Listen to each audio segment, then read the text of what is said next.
Pauline Gordon. My maiden name is Tardif. I'm originally from Aklavik.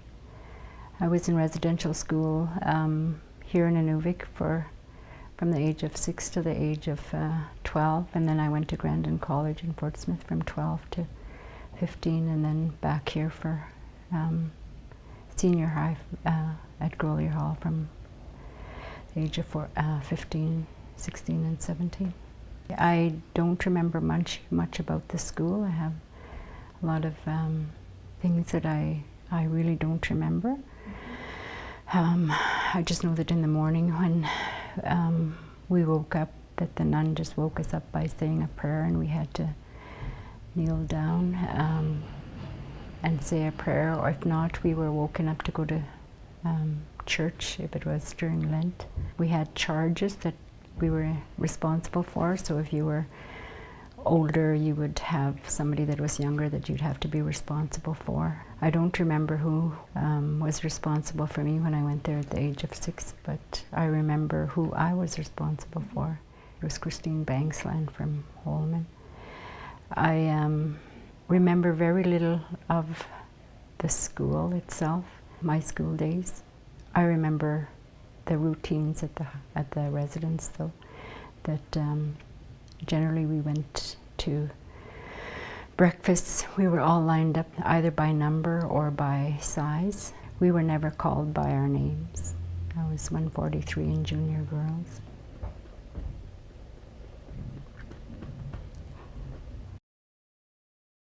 Other than seeing my brothers from a distance and my older sister from a distance, we weren't allowed to speak to them. I do remember an incident when my sister was 5 and she came to Inuvik, where at dinner that evening after we came to Inuvik, she didn't realize that she wasn't supposed to talk to my older brother, who of course used to pack her around, and she was punished for running across the dining hall to run to a brother that just the day before held her and packed her around. So that was one of the things that I remember distinctly, because it was so hurtful, and I wasn't allowed to cry about it, because the nun said that she grabbed me by the hair and told me that she broke the rule, and so I wasn't supposed to cry.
remember that a lot, that we weren't supposed to have emotions. I remember the first day in residence how we were deloused. All of our clothes were taken away, and I remember the night before, the very first time I went, how my mum washed all of our clothes and was so proud of what she put on us. And then we get to residence and we're not allowed to use them. So I don't know what ever happened to those clothes, because I don't think we ever went home with them.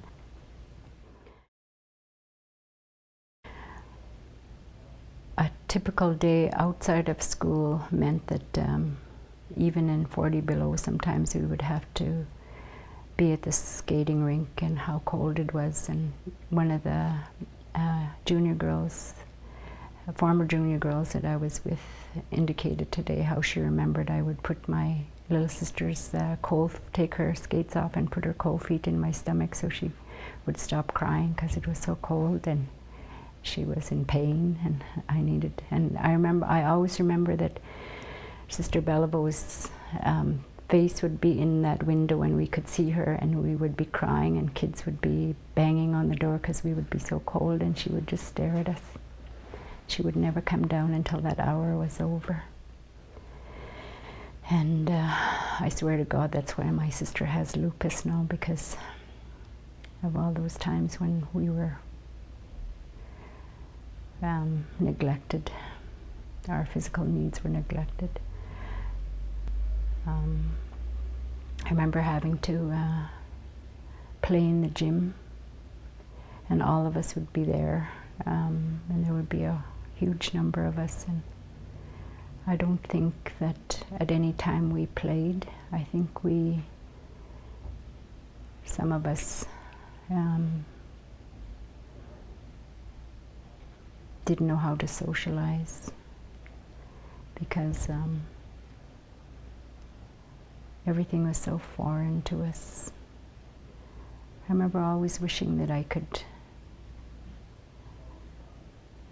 learn to be happy, like we were in whale camp or at the fish camp when we went home for 2 months.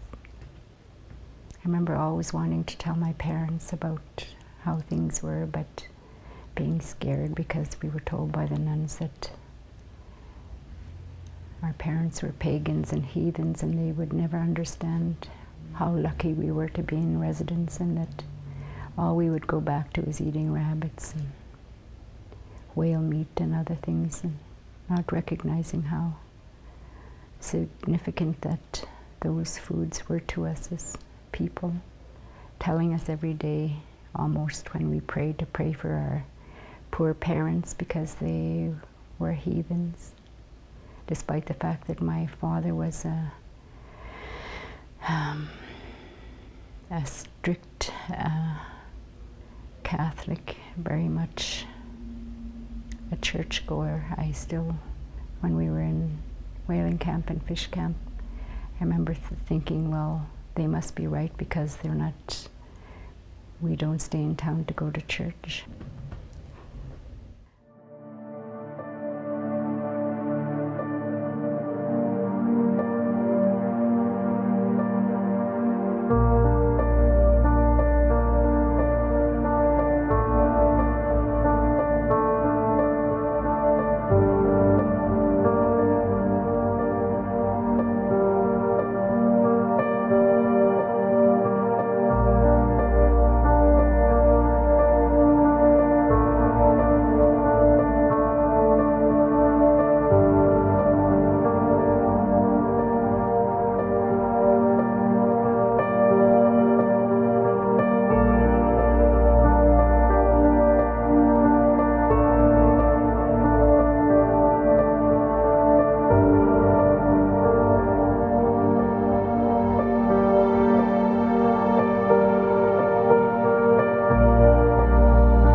My saving grace is that my father was very much a nurturer. He was from Fort Vermilion and had gone to Grollier, which is a student residence, but somewhere I guess he must have been taught to nurture. I was the 8th of 11 children, so by then my mother had already suffered too much separation anxiety, so this is how I justify her actions now, but she was not a nurturer. She never touched us. She never cuddled us like my father did. I think because she knew that at the end of 2 months that we'd be gone.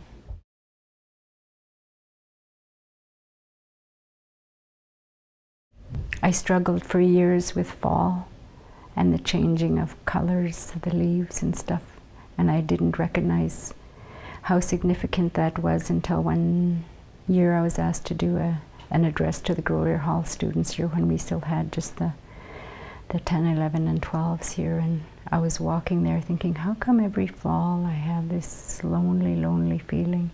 And then I recognized it was because for 10 years of my life, because I was fortunate I had 2 years where I stayed in Aklavik for federal and attended the federal day school. I recognized then that it was because every fall I had to leave. I remember being down at the dock and only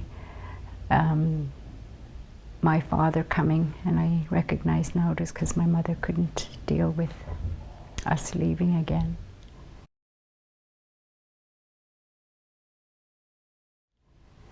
I can only imagine what they must have been going through with the whole community gutted of kids. I remember a lot of crying on the dock, children, parents. That used to be hard. I remember the smell of Grollier Hall when I first walked in. How very institutional it smelled. We had to wear little skirts because we were told that our bodies were ugly and sinful, so we had to cover them. And then when we became older, we had to use a small skirt with a bib. There were so many times when I just wanted so badly to not be there.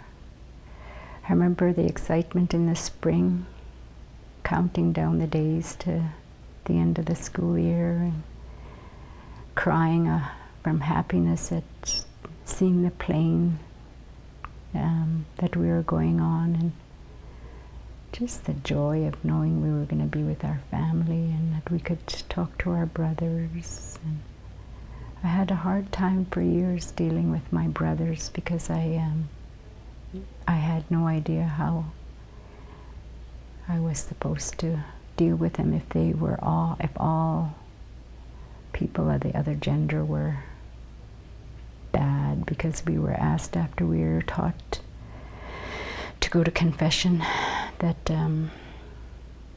even speaking with other people from a different religion or speaking with men unless we were married to them was wrong. We had very few celebrations at the residence. We were just a number.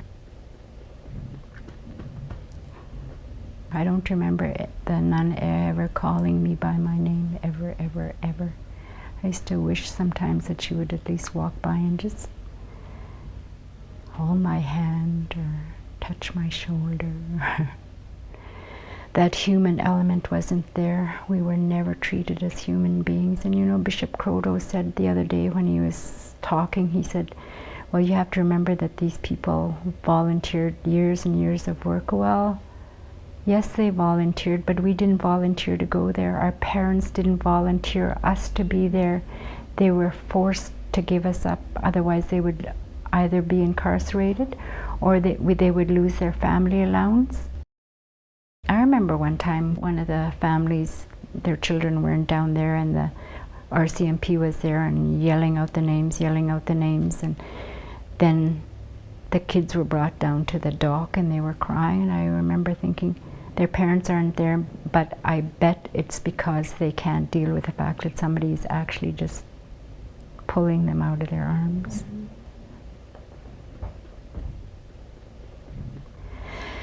And then when I was 12, Father Franch picked me up from our fish camp at Martins Creek, and he told my dad that I was going to go to Fort Smith to Grandin College, and I couldn't figure that one out, but I didn't know until later that they chose A students from the residences to go to this mission school in Fort Smith. And I was kind of excited, but I was also very scared because I was leaving all my family.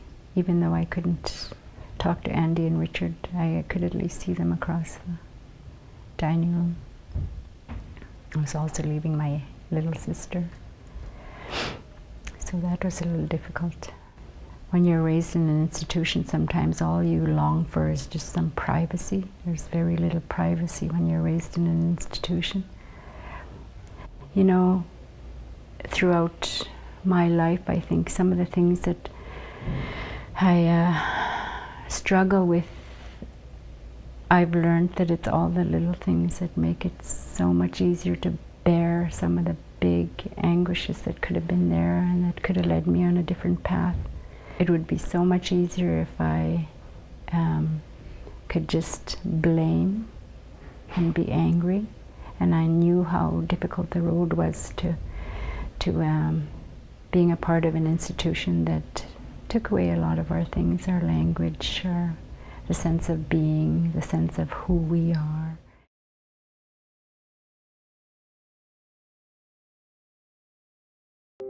I was 8, 9 years old. It was so just like losing my parents, you know, losing my loved ones. It's like I would never see them again. Lillian Elias was one of approximately 150,000 Indigenous children across Canada forced to attend residential schools, part of the government's plan to assimilate Indigenous people into Euro-Canadian society.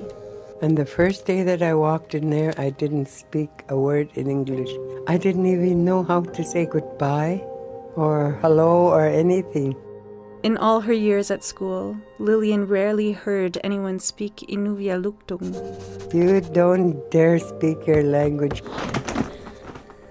And I think that's why I really fought to keep my language.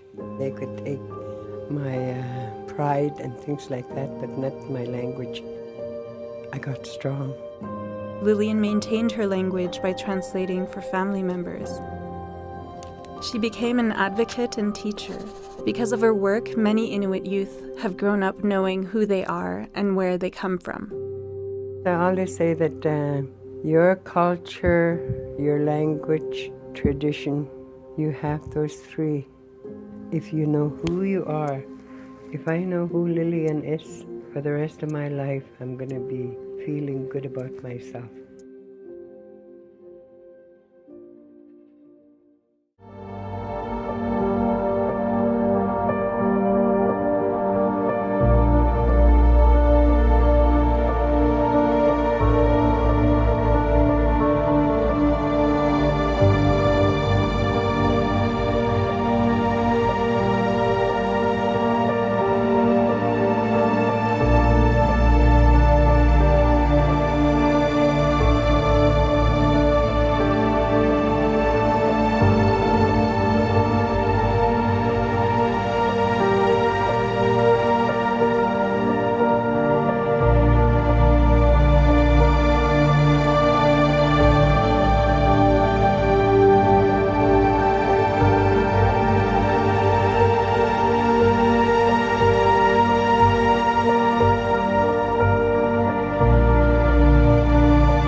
We were in a place called Little Chicago. That's about 100 miles just north of Fort Good Hope. We were in a traditional fish camp. We caught fish and set rabbit snares. I still remember when hearing the plane coming in. It came down, and my dad had a few dollars in his pocket and he gave it to me. And I remember hugging my mom and my dad and my brothers and sisters, and really feeling awful at the time and wondering what the hell is going on. Then we landed, and then Father Rayon was there with a green Suburban, and we drove into Inuvik to Grollier Hall. And it was there when I first came in contact with Sister Hébert. She marched us all up to what was it, junior boys, and we were told to take off our clothes and put them in a suitcase. We all lined up, and we were all given striped t-shirts, underwear, towel. She put coal oil on our heads to kill the lice, and then she shaved us with those hot clippers. The dorm was in 3 sections. We were given a locker, and we were assigned beds. John Como, the supervisor, used to sit in the middle section of that huge dorm and read stories to us out loud. And then he, after he finished, he would go to the different boys, introduce himself, and was kind and loving. Like, I know it to be grooming, if you want, and seduction. I was going to the bathroom to take a piss, and that's when he grabbed me, brought me to his bedroom, and that's where he slept. And that's where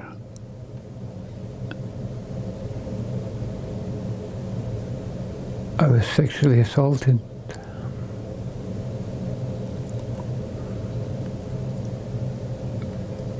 After he had finished, I went back to my bed,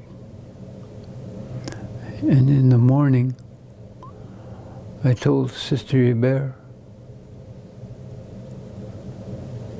and she looked at me and she said, you know, she didn't believe me. I then went to Father Rayon, the administrator, and he told me that people of God don't do that. If people of God were like that, what is God like? My parents trusted the church and the staff, and I felt ashamed and guilty, low self-esteem. The reason why I got really involved into cross-country skiing was that it took me away from the hostel, from the residential school. Any time that I passed anybody, it was John Como. And when I played hockey and I hit somebody, it was John Como. I finished third in Canada in 1969. I didn't know they had these American universities were looking for skiers, and my coach, Björger Pedersen, picked the University of Alaska. That it was on the same parallel as Fort Good Hope. Also played with the University of Alaska Nanuks hockey team, but none of that really mattered because I was carrying the shame and the guilt from this sexual assault that I experienced at Grollier Hall.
1974, I came back, spent all my time on drinking, and my last drink was August the 7th, 1977. In February of '98 is when it finally went to court, 35 years after it happened. I went before the Supreme Court of the Northwest Territories. The relief was finally somebody in authority believed me. At the time I was working at the South Mackenzie Correctional Center in Hay River. Okay, I transferred back to the Yellowknife Correctional Center. When I came on duty, and then I went into the intake area, and there was John Como.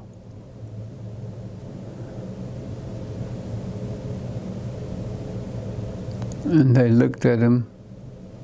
He's dressed in an inmate uniform, green.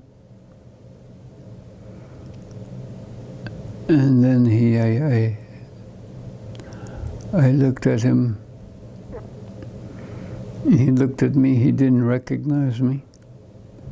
And then I grabbed him, yanked him towards the bars on the cell. And I told him, I'm not that little boy that you sexually assaulted. I told him that this is my place, this is where I work. The RCMP and your defense lawyer are not here to protect you. That if I can throw you in a cold shower, you'll have a cold shower. There's not a damn thing that nobody is here to protect you. Nobody. So the next day, I went to Supreme Courthouse in Yellowknife. The judge had passed a year for me and a year for the other victim. My brother was shaking his head. So was my niece. And their expression of compassion towards me and family support. I was hoping that Sister Hubert and Father Rion were there to hear what John Como had to say. I was so ashamed and really felt the guilt that I never told my parents. I had to live with that for 35 years. I later became a victim's advocate But I had to look after myself too.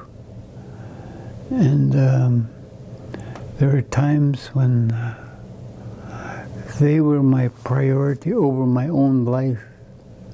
I went through 4 suicides.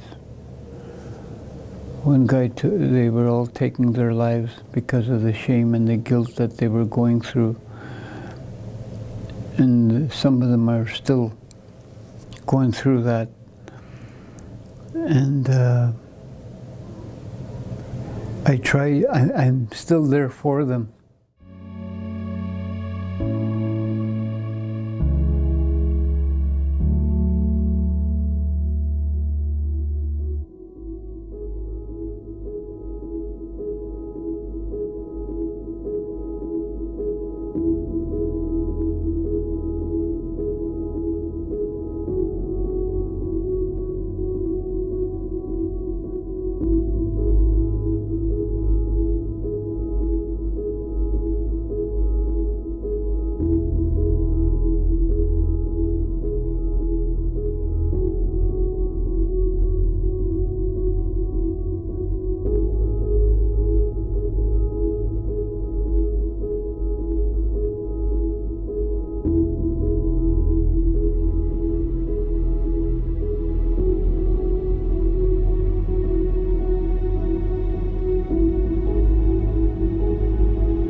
took you away. You were so young and strong. I just couldn't wait for the day to have you back home where you belong. The only thing that kept me alive was knowing I would see you again. There was no way for me to know you'd come back. Oh man, I don't know. My son,